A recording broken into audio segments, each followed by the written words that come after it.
안녕하세요. 저는 30대 후반 미혼 여성입니다. 명절을 앞두고 있는 시점이 되니까 자연스레 가족 얘기가 많이 나오고 있는데요. 저도 분위기에 휩쓸려 가족 생각을 하다 보니 문득 마음이 씁쓸하여 글쓰게 되었어요. 원래 부모는 조건 없이 자녀한테 사랑을 준다고 하지만 모든 부모가 다 그런 건 아니라는 걸 저는 우리 엄마를 보고 깨달았습니다. 이것만으로도 이미 제 서사는 다 설명이 되지 않았나 싶네요. 지금부터 들려드릴 우리 엄마 얘기에 부디 비슷한 일을 겪는 분들이 없길 바라면서 사연 써내려가 볼게요. 저희 엄마는 단순히 제가 딸이라는 이유만으로 저를 미워했습니다. 아들만 키우고 싶었던 욕심이 과했던 분이시거든요. 저도 처음엔 단순히 성별 때문에 자녀를 그렇게 차별할 수 있다는 걸 믿지 않았어요. 제가 엄마의 심기를 어딘가 불편하게 만들었기 때문에 엄마가 저를 미워하는 거라고 생각했고, 그래서 엄마한테 잘 보이고자 엄청나게 눈치 보고 노력하며 살았습니다. 거의 학창 시절을 다 그렇게 보냈었죠. 엄마가 고작 성별 때문에 저를 미워하는구나 라고 확신하게 되었던 순간은 갑자기 찾아온 게 아니었어요. 저도 모르는 사이 편애가 차곡차곡 쌓이고 있었더라고요. 저는 어릴 적에 필수 교육 아니면 오빠처럼 학원을 다닌다든지 용돈을 받는다든지 엄마의 관심을 받아본 기억이 없습니다. 아무것도 몰랐을 나이에는 오빠가 그저 첫째니까 오빠 위주로 챙겨준다고만 생각했어요. 그런데 친구들한테 가끔 내가 엄마한테 맞았다고 아무렇지 않게 얘기를 하면 친구들이 놀라면서 친엄마가 맞냐고 물었어요. 그건 제가 성인이 되어서도 친구들에게 들었던 말입니다. 저는 친구들을 통해서 원래 엄마란 사람이 어떤 존재, 어떤 이미지인지 느껴봤어요. 아예 모르고 평생 모르다가 죽는다면 엄마가 이렇게까지 밉지는 않았을 것 같네요. 어쨌든 저는 사회적 시선이 트이면서 저희 엄마가 잘못된 사람이라는 걸 확신하게 되었죠.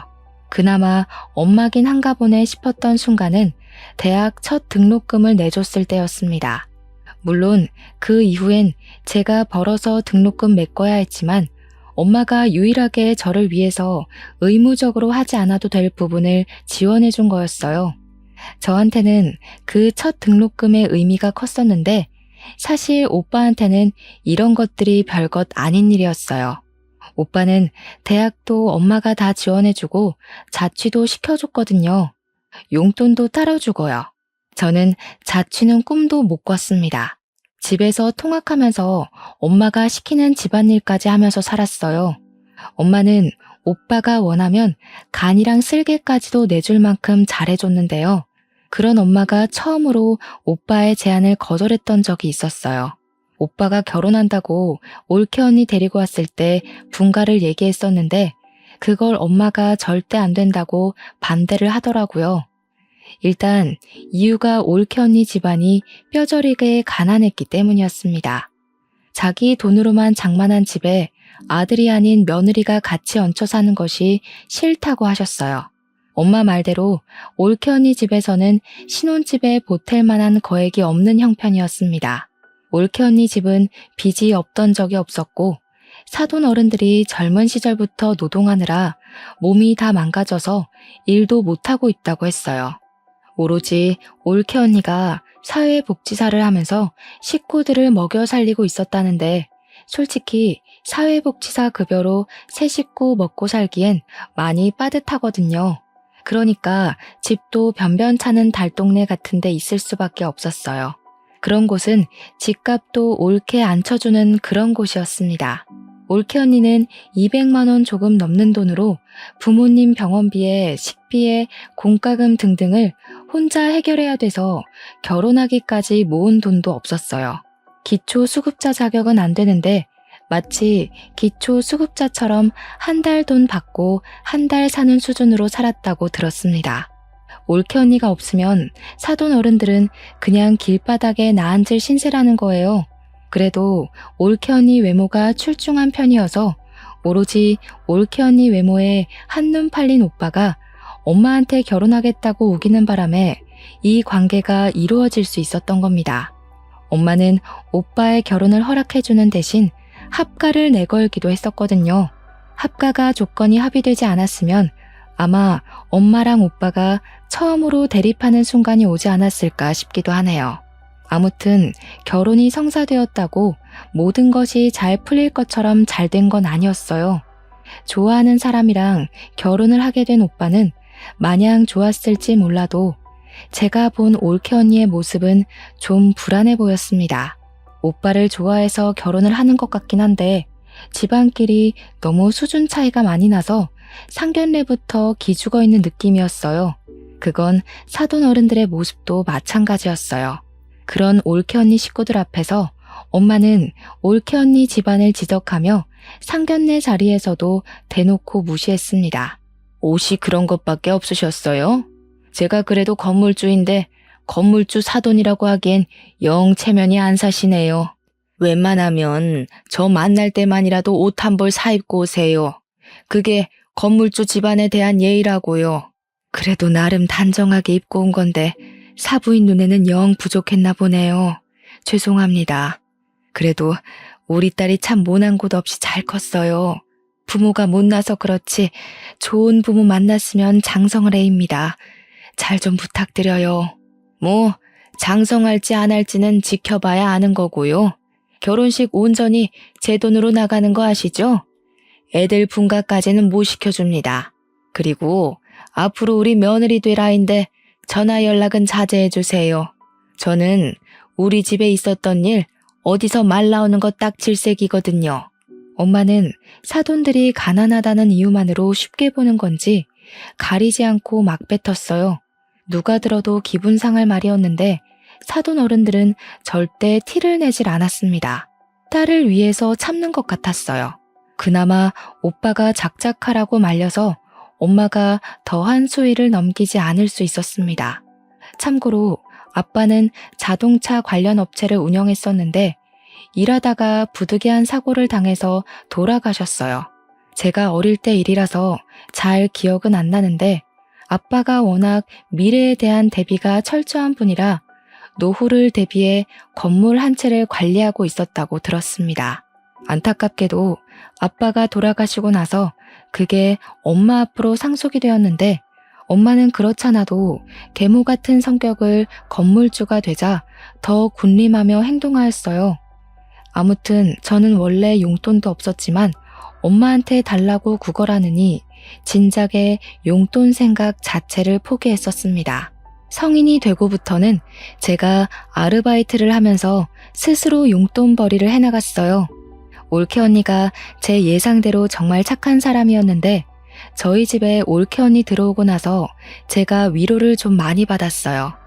혼자 엄마한테 속 터지고 있던 마음을 올케 언니와 공유할 수 있어서 힐링이 되었습니다. 올케 언니랑 있는 시간이 좋긴 한데 한편으론 올케 언니가 저한테 자꾸 뭘 주려고 해서 미안할 때가 한두 번이 아니었어요. 아기씨, 이거 내가 사놓고 안 하는 목걸이인데 아가씨 할래요? 아가씨 목이 길고 하얘서 잘 어울릴 것 같아요. 언니, 저번에도 챙겨주시더니 또요? 저야 좋긴 한데 저 진짜 살면서 가족한테 관심 받는 거 처음이에요. 저 챙겨주는 사람 언니밖에 없어요. 처음엔 저도 모르게 착한 올케 언니에게 더 관심 받고 싶어서 괜히 힘든 소리도 많이 하고 고민 상담하면서 위로도 갈구했었어요. 그때마다 올케 언니는 제 마음을 귀신같이 알아채고는 친언니처럼 진심으로 저를 보듬어 주었습니다.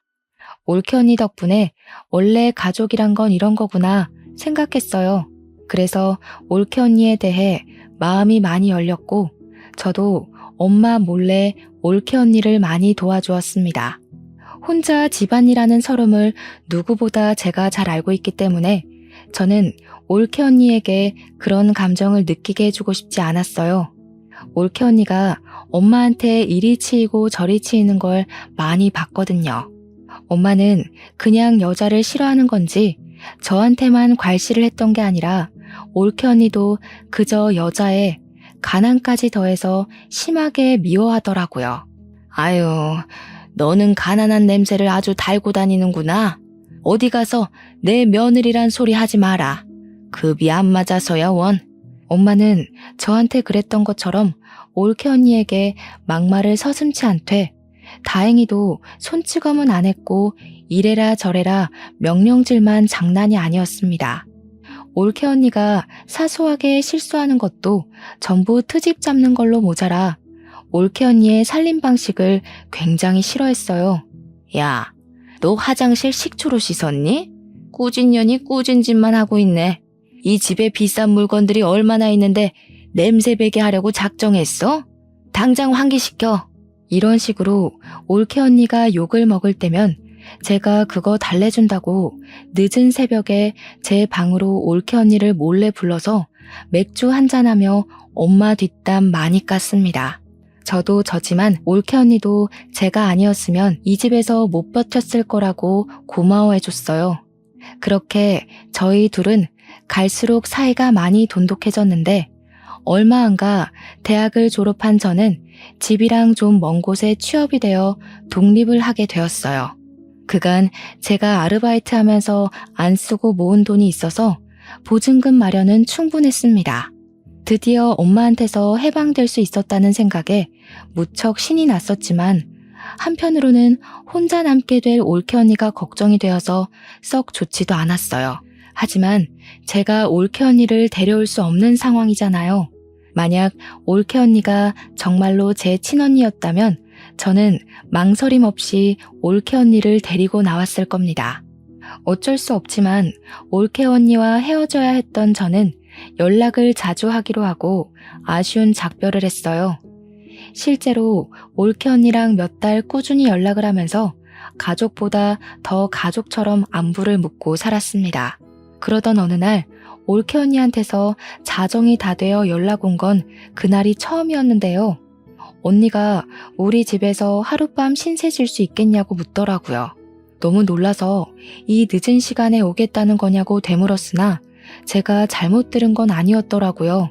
그런 부탁을 하는 올케 언니 목소리가 많이 안 좋아 보여서 저는 택시로 마중을 나갔습니다. 오랜만에 본 올케 언니는 얼굴이 말이 아니게 헬쑥했고 뺨이라도 맞았는지 한쪽 볼이 부어 있었어요. 이거 왜 이래요? 설마 엄마가 이랬어요? 엄마가 이제 언니 때리기까지 하는 거예요? 그냥 좀 실수로 그릇을 깼는데 이렇게 됐어요. 제가 잘못한 건데요, 뭘. 근데 좀 속상해서 아가씨가 너무 보고 싶더라고요. 늦은 시간인데도 연락 받아줘서 고마워요. 올케 언니는 거짓말을 잘 못하는 사람입니다. 그래서 저는 올케 언니 잘못으로 뺨을 맞았다는 게 거짓말이라는 걸 눈치챘어요. 집에 가서 올케 언니랑 제대로 대화를 해보았는데 역시나 올케 언니 실수 때문에 맞은 게 아니었더라고요. 오빠가 올케 언니한테 반찬 투정을 했는지 실수로 접시를 밀어서 그릇을 깨트렸는데 엄마가 그 소리를 듣고 방에서 뒤늦게 나와 확인하고는 냅다 올케 언니 귀싸대기를 날렸다는 겁니다. 한 대가 아니었다는 것은 더 충격이었어요. 그런데 여기서 더 황당하고 짜증났던 건 올케 언니가 엄마한테 맞고 있는 그 상황에서 오빠는 올케 언니를 향해 혀만 끌끌 차고 있었다고 하지 뭡니까. 언니한테까지 그럴 줄은 몰랐는데 진짜 그 사람들 정신이 나가도 단단히 나갔네요. 이거 가정폭력이잖아요. 언니가 신고하겠다고 하면 제가 무조건 도울게요. 우리 신고합시다. 괜찮아요. 그냥 오늘 밤만 좀 재워줘요. 내일 아침 일찍 들어가 봐야 돼서 먼저 좀 잘게요. 올케 언니는 우리 집에서 더 큰 보복이 돌아올까봐 두려워하는 얼굴이었습니다. 올케 언니가 한 번은 오빠한테 이혼 얘기도 했었다는데 오빠가 그걸 엄마한테 고자질하는 바람에 엄마가 또 올케 언니를 잡아먹으려 했다네요. 우리 엄마 성격에 자기 아들 커리어에 이혼 이력이 남는 게 싫어서 이혼을 절대 거절했을 거란 말이죠. 아마 그때도 올케 언니가 엄마한테 맞지 않았을까 싶은 생각이 들었어요. 이왕 우리 집에 온 거 올케 언니가 오늘만큼은 마음 편히 잠을 자고 갈 수 있도록 방안을 최대한 따뜻하게 만들어 주었습니다. 다음 날은 뭐 그리 빨리 오는 건지 올케 언니를 웬만하면 보내기 싫었는데 어쩔 수 없이 배웅을 하면서 혹시라도 무슨 일이 있으면 언제든지 찾아오라고 우리 집 비밀번호도 알려줬어요. 올케 언니는 정말 고맙다고 하고 그렇게 지옥구동이로 돌아갔습니다. 그리고 저는 올케 언니를 그렇게 보낸 걸 여전히 뼈저리게 후회하고 있어요. 제가 다음으로 들은 올케 언니 소식은 유감스럽게도 사망 소식이었거든요. 일하다가 연락을 받았던 저는 상부의 얘기에 이를 빼고서 장례식으로 헐레벌떡 달려갔습니다. 올케 언니 영정사진과 그 앞에서 울고 있는 올케 언니 부모님을 보았어요. 그리고 그 와중에 소름 끼쳤던 건 눈물 한 방울 안 흘리는 오빠보다 시시덕거리며 조문객들이랑 떠들고 놀고 있는 엄마 모습이었습니다. 아우, 여기 음식업체 어디니? 떡이 굳었네 굳었어. 전화해서 좀 따져라. 돈을 얼마나 줬는데 서비스가 이 모양 이 꼴이야? 그때는 엄마가 다른 날보다 더 사람 같지 않아 보였어요. 엄마의 망언이 빈소 전체로 퍼지고 있는데도 가난한 집안이었던 사돈 어른들은 이 장례식을 차려준 엄마를 차마 뒤집어 엎질 못하고 있었습니다. 사돈 어른들이 더 분에 받쳐서 올케 언니를 향해 울고 있는 걸 제가 더 못 참겠더라고요. 그래서 저는 그간 어릴 때부터 받아온 차별과 멸시와 편애에 대한 서름을 담아서 엄마한테 달려갔어요. 식탁 위에 있는 육개장 그릇을 들고서 그대로 엄마 얼굴에 뿌려버렸습니다. 이년이 돌았나? 이게 뭐야? 뭐하는 짓이야 이 정신 나간 년아. 진짜 정신 나간 게 뭔지 보여줘? 사람이 이만큼 정신 나가도록 한 게 누군데 이제 하다못해 사람까지 죽였어. 엄마는 살인자야. 엄마가 뭔데 잘 살려고 하는 사람들을 죽여버려. 엄마는 눈에 들어간 육개장 때문에 제 말을 듣지도 못하고 발만 동동 구르며 따가워하고 있었습니다. 제 얘기를 들었다고 하더라도 고춧가루 통증 때문에 대답을 할 수 없었다고 보는 게 맞겠네요. 엄마가 너무 소란 피우면서 휴지를 찾으니까 누군가가 서둘러 휴지를 가져왔는데 저는 그걸 뺏어 들고서 신발장 밖으로 던져버렸어요. 그리곤 엄마 머리채 잡고 잡아뜨리고는 올케 언니 죽인 죄로 경찰에 신고할 거라 겁박을 주었습니다. 이 년이 먹여주고 키워줬더니 누구 편을 드는 거야? 자기 혼자 죽은 년을 뭘 내가 죽였대? 나도 짜증나 죽겠다고. 갑자기 죽어버려서 사람 돈 쓰게 만들고 말이야. 부조금 다 내가 가져갈 거니까 아무도 손대지 마. 올케 언니가 삶을 스스로 포기했을지언정 그렇게 만든 원인은 당연히 엄마랑 오빠라고 생각했습니다. 손만 안 댔다 뿐이지 올케 언니에게 엄마랑 오빠는 분명한 가해자였어요. 장례식장은 첫날부터 시끄러웠습니다. 제가 엄마를 막대하고 있자 뒤늦게 오빠가 달려들어서 저를 밀쳤는데 그대로 밀쳐지는 저를 사돈 어른들이 붙잡아 주어 넘어지진 않았어요. 사돈 어른들은 저를 보고서 용기를 얻은 건지 이제야 엄마한테 한 소리를 하기 시작했습니다. 이 악마 같은 사람들, 우리 딸을 감히 총부리듯 부려요? 어쩐지 우리 같은 집안을 사돈으로 받아준다고 할 때부터 이상했어. 우리 딸 이런 식으로 부려먹고 죽이려고 데려간 거지. 어디서 가난뱅이 주제에 건물주한테 큰 소리를 쳐요? 아무것도 없이 쓸모없는 몸뚱이만 들고 시집 왔으면 그 정도는 감당했어야지. 세상에 공짜가 어딨어? 내가 정신 나갔다고 남의 집 거지 새끼를 애지중지하며 데리고 살겠어? 내 딸 입에 들어가는 쌀 한 톨도 아까운 마당에? 엄마는 오빠 덕분에 겨우 눈을 뜨고는 우리한테 삿대질을 하면서 망언을 퍼부었습니다. 그러면서 자기가 차린 장례식장이니 당장 꺼지라고, 아니 올케 언니 장례식 여기서 정리하자고 난동 부리기 시작했어요. 결국 보안 직원 오면서 상황은 정리되었습니다. 보안 직원 지키고 있는 가운데 올케 언니 장례식은 3일을 겨우 보낼 수 있었어요. 엄마랑 오빠 때문에 올케 언니 앞에서 마음 터놓고 울어보지도 못하고 완전 냉전 상태로 장례식을 마무리했습니다. 저는 이대로 올케 언니를 억울하게 보낼 수 없었어요.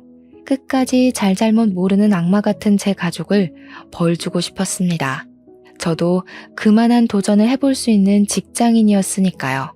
가장 먼저 찾아간 곳은 바로 우리 집이었어요. 언니의 물건이 다 그 집에 있으니까 들어가기 끔찍한 그곳을 제 발로 찾아갔습니다. 아이고, 가난뱅이 자식 납시였네. 네가 거기서 감히 남의 집 사람들을 옹호해? 이제 너는 내 딸 아니야. 내 집에서 당장 나가. 내가 언제 엄마 딸이었던 적은 있어? 자식이라고 낳았으면 조건 없이 당연히 해줘야 되는 의무 말고는 엄마가 나한테 뭘 해줬는데? 대학 등록금 한 번 내준 거? 그건 엄마가 자식한테 해주는 지원이 아니라 내가 엄마 뒤치다꺼리한 비용으로 받은 거지. 엄마가 나한테 뭘 해줬다고 생각하는 것만큼 나도 엄마한테 똑같이 해주느라 힘들었으니까 그딴 걸로 생색낼 생각 마. 그 뒤로도 엄마가 제게 시비를 걸었는데 그냥 무시해버렸습니다. 저는 오빠가 출근하고 없는 방으로 들어가 올케 언니 물건을 뒤졌어요. 그런데 감쪽같게도 올케 언니 물건이 없더라고요. 설마 벌써 내다 버린 건가 싶어 불안감이 엄습해왔습니다. 당장 엄마한테 가서 올케 언니 짐 어쨌냐고 따졌더니 엄마가 콧방귀를 끼대요. 아, 그 꾸질꾸질한 옷들? 저 방에다 처박아뒀다. 갖다 버리려다가 내 손 더러워질까봐 놔뒀는데 얼른 좀 치워버려. 괜히 돈 빼먹는 귀신이라도 붙을라. 저희 본가에는 창고로 쓰는 방이 하나 있었는데 그곳은 보일러도 안 들어오는 방이에요. 엄마가 그곳을 가리키길래 문 열고 들어가 봤습니다. 사용하질 않는 곳이라서 전등 설치도 안 했기 때문에 창문도 없는 그 방은 깜깜 그 자체거든요. 그나마 거실에서 들어오는 불 때문에 문을 열면 안이 보이는 정도였어요. 그렇게 확인한 방 안은 정말 경악할 정도로 말이 안 나왔습니다. 올케 언니가 저 없는 동안 내내 여기서 지냈는지 베개랑 이불 곱게 개어져 있었고 언니 옷 몇 개랑 신발까지 전부 이 안에 있더라고요. 이 방에서 생활을 했던 것 같았습니다. 그걸 보자 미친 듯이 부하가 치밀어 오르면서 눈물이 났지만 참았어요. 당장의 감정 때문에 엄마랑 오빠를 더 크게 벌할 수 있는 기회를 놓칠 순 없었습니다. 저는 꽤 큰 가방을 들고 왔으나 챙길 것 몇 없는 언니의 물건을 전부 가방에 담고 집을 나왔어요. 나올 때도 엄마가 근처 얼씬도 하지 말라는 욕을 하길래 대문을 한번 발로 차주고 돌아섰습니다. 그러고는 그 짐을 사돈어른 댁에 전달해 주었어요. 사돈어른들은 언니의 조촐한 유품들을 보면서 또 한 번 눈물을 흘렸습니다. 정말 고마워요. 우리 딸한테 사돈 아가씨처럼 좋은 동생이 있었다면 이렇게 외롭게 가진 않았을 텐데 우리 딸에게 좋은 가족이 되어주어서 정말 고맙습니다. 안사돈 어른은 난임이라서 올케 언니도 힘들게 얻은 자식이라고 했습니다. 힘들게 얻은 자식을 지켜주지도 못하고 그렇게 황망하게 보냈으니 저는 상황을 이렇게까지 만든 엄마가 더더욱 악마로 느껴졌어요. 저는 꼭 올케 언니의 억울함 풀어주겠다고 근거 없는 약속을 했고 사돈 어른들을 위로해 주었습니다. 원래는 바로 집에 가려고 했는데 사돈 어른들이 보채서 저녁까지 먹고 갔어요. 저를 세심하게 챙겨주는 사돈 어른들 관심을 받으면서 올케 언니 생각이 많이 났습니다. 사돈 어른들과 올케 언니의 마음이 비슷하게 닮아 있는 것 같았거든요. 맛있게 식사를 마친 저는 설거지를 대신 해드리려고 했어요. 그런데 갑자기 방에서 나온 바깥 사돈 어른이 제게 하얀 봉투를 내미는 바람에 다시 자리에 앉게 되었습니다. 장례식 때 도와줘서 고마워요. 아가씨 없었다면 우리 딸 3일장도 못 치렀을 거예요. 이건 고맙다고 주는 사례비예요. 네? 아니에요. 저 이런 거 받으려고 그랬던 거 아니에요. 올케 언니는 저한테도 가족 이상으로 좋아했던 사람이었어요. 저도 화가 나서 그랬던 거지 절대 뭘 바라고 그런 거 아니니까 이러지 마세요. 먼저 떠난 우리 딸이 종종 전화와서는 아가씨 얘기를 했었어요. 친동생 있는 집안 안 부럽다고 그렇게 좋아했었는데 그게 내가 내내 고마워서 그래요. 너무 거절하는 것도 그분들께 예의가 아닌 것 같아서 저는 결국 그 봉투를 받아야만 했습니다. 그리곤 그 돈을 고이 모셔뒀다가 다음에 사돈댁 집들이 선물이나 사가야겠다고 생각하면서 나왔어요. 집으로 돌아가는 동안 택시 안에서 올케 언니 생각이 너무 많이 나서 저도 울음이 터져버렸습니다. 그렇게 택시에서 기력을 다 빼고 집 건물로 들어갔는데 그때 제 눈에 우편함이 들어왔어요. 생각 없이 우편물을 뽑았더니 거기에 올케 언니 이름으로 된 봉투 하나가 있더라고요. 저는 얼른 집에 돌아가서 그 우편물을 뜯어보았습니다. 거기엔 웬 USB 하나랑 언니 휴대폰, 병원 진단서, 그리고 언니 유서로 보이는 편지가 있었어요. 내용에는 제게 고맙다는 내용과 엄마랑 오빠가 언니를 어떻게 괴롭혔는지 폭행 장면, 폭언 녹음도 있었습니다. 그리고 중간에 언니가 가출한 것으로 예상되는 녹취도 담겨 있었어요. 가출을 했으면 쭉 도망칠 것이지 왜 며칠만 나갔다 온 것일까? 그게 좀 궁금했는데 그 내용은 따로 설명이 없었습니다. 어쨌든 집으로 돌아온 올케 언니는 다시 시작된 괴롭힘에 괴로워서 결국 스스로 안 좋은 쪽을 선택한 것 같았어요. 그 사실은 언니가 남긴 이 우편물들로만 봐도 정황이 확실한 부분이었습니다. 그리고 유서에는 좀 충격적인 사실이 적혀 있었는데요. 그 안에는 보육원 주소가 적혀 있었고 그게 올케 언니 아기라는 내용이 담겨 있었어요. 오빠의 자식이 맞지만 올케 언니가 일부러 가족들에게 임신 사실을 알리지 않았다고 합니다. 그 문구를 보자 올케 언니가 어느 날을 기점으로 부쩍 살이 오른 걸 본 적이 있었는데 그게 임신 때문이었나 싶은 직감이 왔어요. 그 당시 제가 올케 언니에게 몸매 변화에 대해서 물은 적도 있었거든요. 요새 살기가 편한가 식욕이 자꾸 오르네요. 아무래도 살 좀 빼야 될 것 같죠? 아가씨는 어떻게 그리 날씬하고 예뻐요? 그땐 올케 언니가 제가 묻는 말에 능청스럽게 대답하고 주제를 돌리길래 전혀 눈치를 못 챘습니다. 근데 그게 임신 때문이었다니 그렇다면 녹화 장면에서 가출을 한 걸로 보이는 그건 출산을 해야 했기 때문이었나 하는 생각이 들었어요. 엄마랑 오빠는 원래 언니한테 관심이 없었으니 언니가 저한테 그랬던 것처럼 능청스럽게 변명을 했다면 그들은 그냥 곧이곧대로 언니가 살이 쪘구나 그렇게 믿었을 겁니다. 그러니 올케 언니 임신 사실은 당연히 몰랐겠죠. 아무튼 편지에는 올케 언니가 자신의 아기를 부디 엄마랑 오빠한테 알리지 말아달라는 부탁이 적혀 있었어요. 오빠와 엄마의 인성을 알면 저 같아도 그랬을 것 같긴 합니다. 그리고 올케 언니가 써놓은 문구 중에는 아들이 아닌 딸을 임신해서 두려웠다는 말도 적혀 있었는데요. 아이가 핍박받고 자랄 게 겁이 나 식구들에게 비밀로 하고 보육원에 맡길 수밖에 없었다는 뉘앙스가 있었어요. 자신의 자식도 제대로 안아보지 못하고 죽을 준비만 했을 언니의 마음이 얼마나 썩어 문드러졌을지 굳이 눈으로 확인하지 않아도 알 것 같아서 너무 속상했어요. 그렇게 착한 언니는 이렇게 가면 안 되는 사람이거든요. 아이랑 같이 행복하게 살 자격이 있는데 왜 우리 가족이랑 연이 되어서 이렇게 생을 마감해야 했는지. 우리 언니를 망쳐놓은 것이 제 엄마랑 오빠라는 게 정말 끔찍했고 누군가를 해코지하고 싶단 마음이 처음으로 들었었어요. 언니의 편지 마지막 멘트에는 저한테 미안하고 고마웠다는 말까지 있었는데 그 진심 어린 말에 저는 정말 많은 죄책감을 느꼈습니다. 언니가 쓸쓸한 선택을 하도록 신경을 못 써준 게 너무 미안했고 쓸쓸하게 떠나는 순간에도 옆에 있어준 사람 하나 없었다는 것이 너무 미안했어요. 저의 슬픔은 오빠랑 엄마를 향한 분노로 변질되어 커졌습니다. 일단 저는 급히 아이를 찾으러 보육원을 먼저 갔어요. 그곳에서 올케 언니가 맡긴 갓난 여자 아기를 만났습니다. 다행히도 언니 딸은 개 같은 오빠를 닮지 않고 하얗고 예쁜 언니를 닮았더라고요. 이 예쁜 아이를 떼어놓아야만 할 때의 언니 심정은 이루 말할 수 없을 만큼 괴로웠겠죠.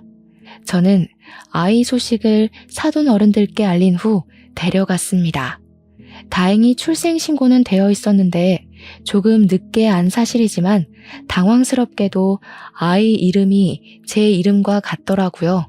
언니가 저를 그만큼 생각해줬다는 것 때문에 제가 얼마나 더 울었는지 모릅니다. 눈물이 나면 날수록 차오르는 분노 때문에 저는 당장 사돈 어른들에게 변호사를 알아봐 주었어요. 사돈 어른들이 올케 언니를 위한 소송을 할 수 있도록 변호사랑 같이 준비를 했습니다.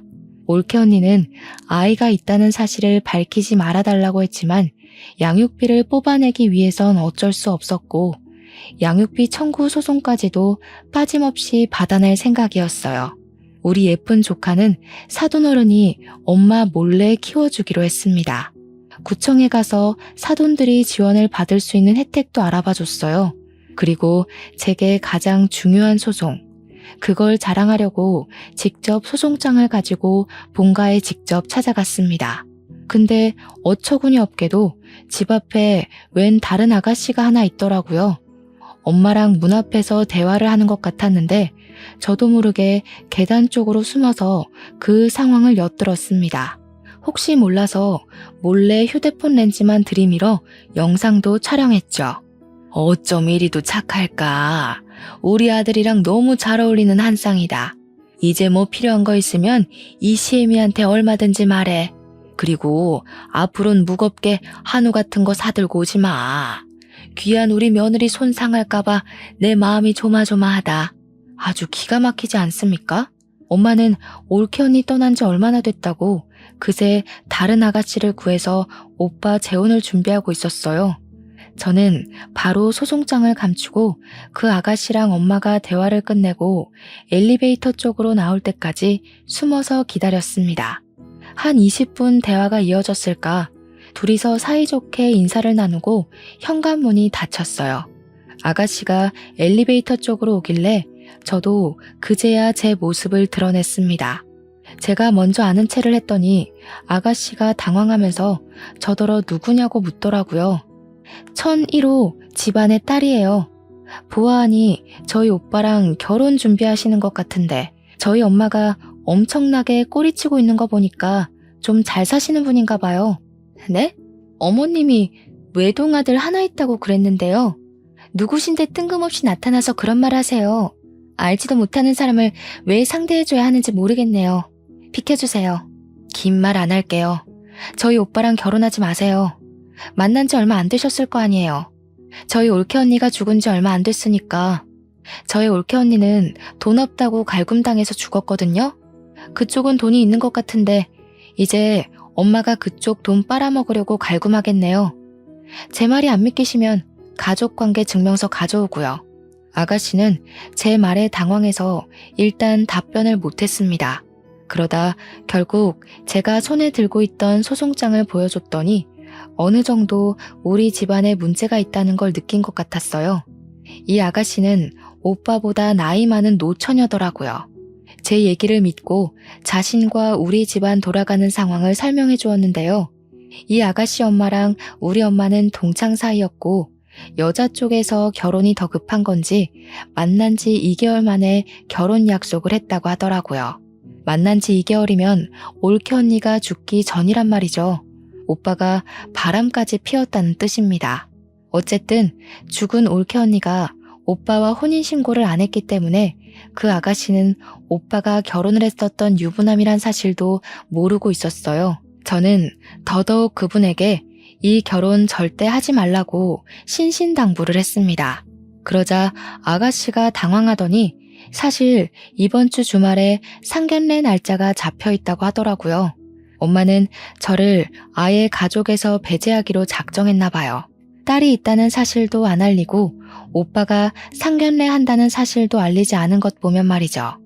뭐 이런 정황만 봐도 유부남인 게 들킬까봐 그런 게 뻔하네요. 오히려 잘 됐다고 생각했어요. 저는 아가씨에게 그 상견례 장소랑 시간만 알아내서 깽판 치러 찾아가기로 계획을 바꿨습니다. 그렇게 예고 없이 들이닥친 상견례 자리에서 엄마랑 오빠는 제 얼굴을 보자마자 하얗게 질려버렸어요. 아가씨는 이미 자기 가족들에게 제가 깽판 치러 올 걸 알렸는지 엄마랑 오빠만큼은 놀라지 않더라고요. 저는 가져온 소송장을 아가씨 식구들에게 전부 보여주었습니다. 그리곤 당신 딸이 만약 이 결혼을 한다면 죽은 올케 언니 꼴 날 거라고 낱낱이 알려주었어요. 그리곤 오빠가 혼인신고는 안 했을지언정 사실 결혼을 한 유부남이라는 사실도 밝혀주었습니다. 심지어 올케 언니가 시모의 갖은 핍박과 폭언에 더 이상 살고 싶지 않아 스스로 목숨을 끊겠다는 내용의 비디오 영상까지 보여주었죠. 그곳에는 엄마가 올케 언니를 함부로 대하는 장면이 노골적으로 담겨 있었어요. 근데 여기서 돌아가는 상황을 알고 보니 아가씨 집에서 이미 엄마한테 명품백을 몇 개 해줬나 보더라고요. 게다가 엄마가 건물주 신분을 내세우면서 예단비로 1억까지 요구한 상태였고요. 새 사돈 되시는 분은 저렴하기 짝이 없는 엄마의 행실에 결국 화를 참지 못하고 자리에서 일어났습니다. 그리곤 식탁 위에 있는 따뜻한 차를 엄마 얼굴에 뿌려버리는 거 아니겠습니까? 우리 딸이 어제 그런 말 할 때는 그래도 동창이니까 네 말을 믿었어. 근데 이런 시궁창 과거를 속이고 감히 우리한테 돈까지 바래? 우리 딸은 또 뭐라고 괴롭히면서 죽일 작정이었니? 네 아들보다 나이 많다고 종살이 시킬 생각이었어? 화딱지 나서 못 참겠네. 너 내가 고소할 테니까 두고 봐. 알고 보니 오빠 재혼에 필요한 예식장과 신혼집에 들어갈 가전제품, 신혼집까지 전부 다 아가씨 집안에서 돈을 다 대준 거더라고요. 마치 올케 언니가 우리 집 올 때 우리 집에서 신혼살림 다 대준 것처럼 말이죠. 올케 언니는 분가를 한 게 아니니까 사실상 그렇게 뭘 많이 해줬다고도 못해요. 지금이야말로 뱉어낼 게 많아진 엄마가 큰일 난 셈이었습니다. 화가 난 아가씨 엄마는 자기가 들인 돈 다 뱉어내라고 소리를 빽 질렀고 당장 사기죄로 신고할 거라며 변호사를 찾으러 자리를 박차고 나갔습니다. 엄마가 나가는 친구를 잡으려고 급하게 따라붙었지만 자기 친구한테 귀싸대기만 맞았을 뿐이었어요. 아가씨 엄마가 돈이 더 많으니까 엄마가 정말 꼼짝도 못하더라고요. 엄마는 그 성질 못 참고 화살을 제게로 돌렸는데요. 엄마가 제 머리채를 잡는 순간 마침 경찰이 들이닥쳤어요. 사실 제가 경찰에 미리 신고를 하고 이곳을 찾아왔거든요. 잘 됐다고 아가씨 엄마도 나가다가 경찰을 마주친 건지 다시 돌아와서는 당장 이것들 다 잡아가라면서 사기꾼들이라고 삿대질을 했어요. 엄마랑 오빠는 찍소리도 못하고 그대로 연행이 되었습니다. 아가씨 엄마는 결혼 준비를 위해 낭비한 금액인 1억을 손해배상 청구했어요. 엄마랑 오빠는 징역까진 안 받고 거액의 위자료를 덤터기 맞는 걸로 판결이 내려졌습니다. 이미 그것만으로 건물이든 집이든 하나는 내놓아야 되는 상황이라서 엄마가 굉장히 화났을 겁니다. 그래서 그런가 우리 집을 찾아와서 대문을 발로 차고 난리더라고요. 문 열기는 싫고 인터폰 켜고서 꺼지라고 한마디 해줬더니 엄마가 초인종에 대고 쌍욕을 하는 거 아니겠어요? 내가 너를 낳는 게 아니었는데 진짜 너는 집안의 수치다. 어떻게 한 번도 엄마 인생에 쓸모가 있던 적이 없냐? 니년 때문에 지금 얼마를 손해봤는지 알아? 거지 같은 사돈댁 챙기면서 멋대로 살 거면 영영 나타나질 말던가. 왜 우리 앞길을 망쳐? 고작 이런 걸로 망했다고 횡포 부리면 안 되지. 사돈어른이 양육비 청구도 했어. 이번만 돈 나가는 게 아니라 지금부터 한 20년은 보내줘야 할 거야. 엄마가 건물주라서 양육비 액수도 크게 잡히더라. 뭔 개소리야. 양육비가 뭔지 모르니? 네 오빠랑 죽은 년 사이에 아무것도 없었는데 무슨 수로 양육비를 청구해? 그새 애라도 하나 입양했나 보지? 그런데 어쩌니? 혼인신고 처리 안 돼 있어서 그 애는 우리 아들이랑 상관이 없는데. 이렇게 멍청한 것도 엄마라고. 고지 곧대로 당하고 산 게 억울하네. 오빠한테 사실 딸 있었어. 올케 언니가 그 집안에서 애 키우면 피 말라 죽을까봐 숨겨두고 있었거든. 조만간 유전자 검사 결과 우편으로 갈 테니까 따질 거면 꼭 확인하고 따져. 아이 소식은 다소 당황스러웠는지 제 말이 끝나도 인터폰 안에서 아무 말도 안 들려왔어요. 거기다 대고 저는 한마디 더 해줬습니다. 딸도 있는데 또 오빠 재혼시키면 내가 평생 따라다니면서 네 아들 혼사길 다 망쳐놓을 거라고 경고를 날렸죠. 저는 그걸 마지막으로 엄마랑 오빠와 대면한 적이 없습니다. 변호사에게서 소식만 전해 듣길 엄마는 위자료랑 소송 금액 그리고 벌금을 내기 위해서 자랑스럽게 떠벌리던 건물을 팔았다고 했어요. 그나마 살고 있는 집 하나는 지킨 것 같더라고요. 물론 그것도 어떻게 될진 모르죠. 양육비를 20년이나 줘야 하는데 과연 오빠 급여 하나 가지고 생활비에 양육비에 사치 쩌는 엄마 용돈에 감당이 될지 모르겠네요. 저는 20살 때부터 가족의 도움 없이 저 혼자 돈을 마련했기 때문에 그들이 망하든 말든 상관이 없었어요. 그들 인생 망쳐놨으니 이제는 그저 사랑스러운 조카를 보는 낙으로 지낼 뿐이었습니다.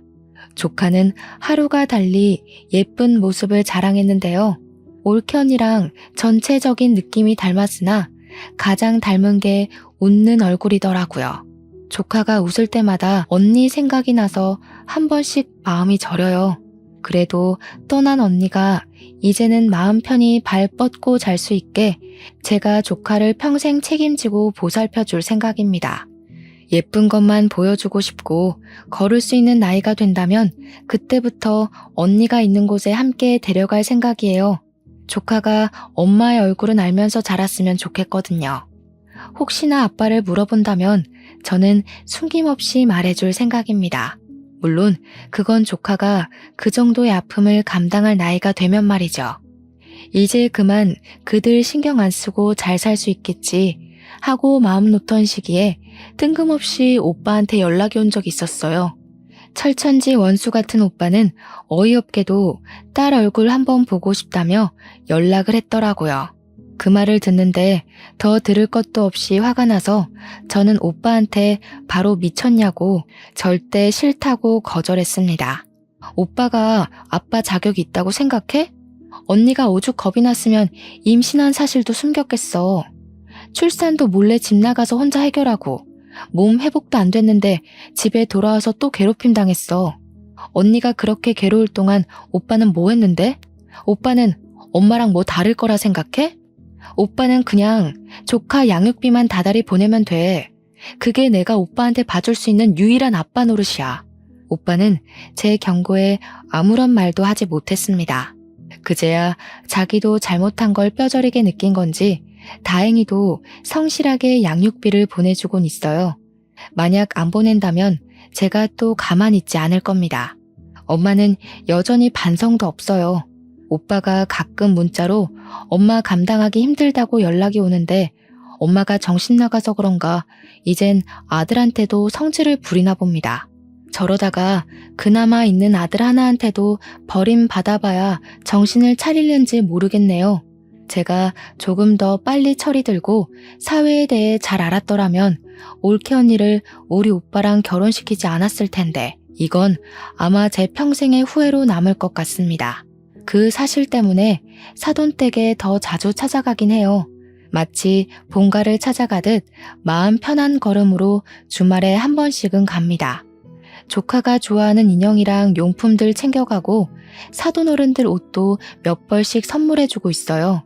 제 급여가 떵떵거릴 만큼 많은 건 아니지만 용돈을 딱히 쓸 데도 없고 또 사돈댁이 제게는 본가 같은 기분이 들어서 그렇게 하고 싶더라고요. 사돈 어른들도 제게 더는 존댓말을 하지 않아요. 정말 딸처럼 이름을 불러주면서 제 생일까지 기록해놓고 챙겨주신답니다. 이런 게 남들 다 누리고 있는 가족 사이라면 저는 아마 사돈댁과 계속 이런 연을 이어갈 것 같아요. 비로소 소중한 사람들과 화목하게 사는 것이 무엇인지 느끼고 있는 요즘입니다. 글이 길었죠. 변변찮은 내용이었을지 모르겠지만 긴 글 들어주셔서 너무 감사합니다. 날이 많이 따뜻해졌는데 우리 모두 가족들과 나들이 다니면서 소중한 추억 많이 만듭시다.